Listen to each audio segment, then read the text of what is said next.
Sveiki, šiandien parodysime, kaip užpildyti užsakymus. Užsakymai, kai mums reikia pirkti prekes pas žinomus tiekėjus.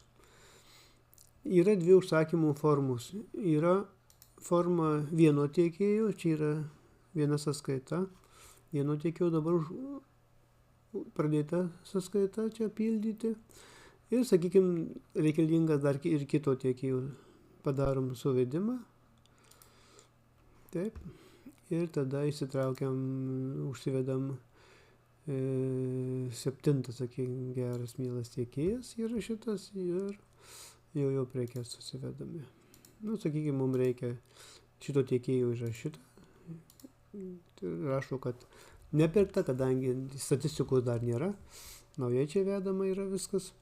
Taip, šitos prekės mums reikia 15 vienetų. Parašom, šitoje vietoje bus matoma tiekėjui. Parašom, pavyzdžiui, balta spalva mums reikalinga.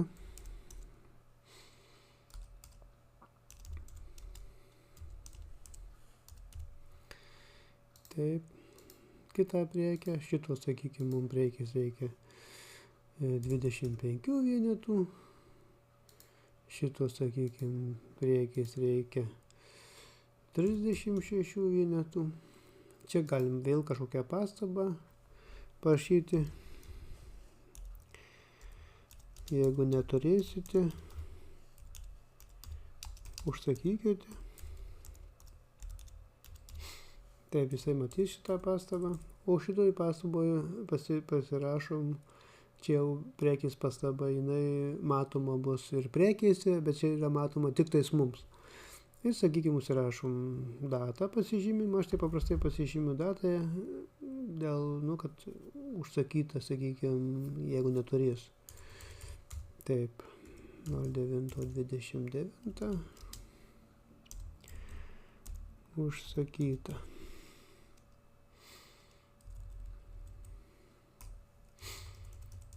Užsakyta pas 7.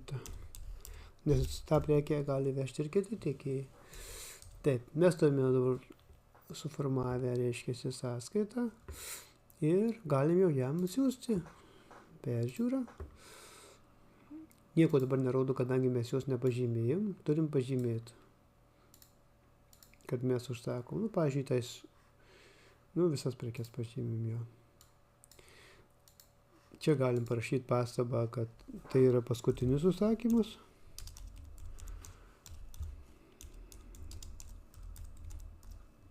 Į ankstesnius, kad nekreipčiau dėmesį.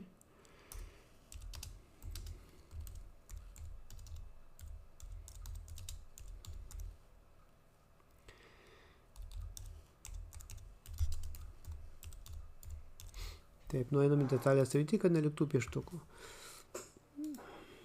Čia su centra žemyn, kad reiškiasi va. Tai bus užsakymo pabaigoje šitą pastabą matoma tiekėjai. Taip, einame dabar čia. Turi būti būtinai aktualus. Taip.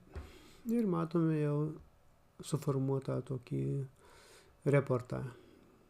Galima iš jo, sakykime, eksportuoti.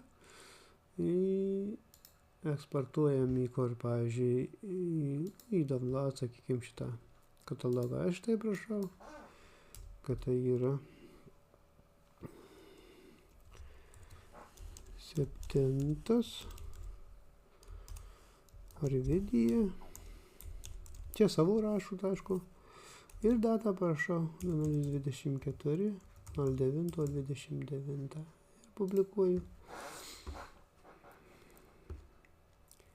Taip, išpublikavo ir matom, kad reiškiasi PDF dokumentas. Viskas tas pats, atrodo viskas tai taip pat. Ir matom, kad jisai matys šitais mūsų pastabas ir šitą matys.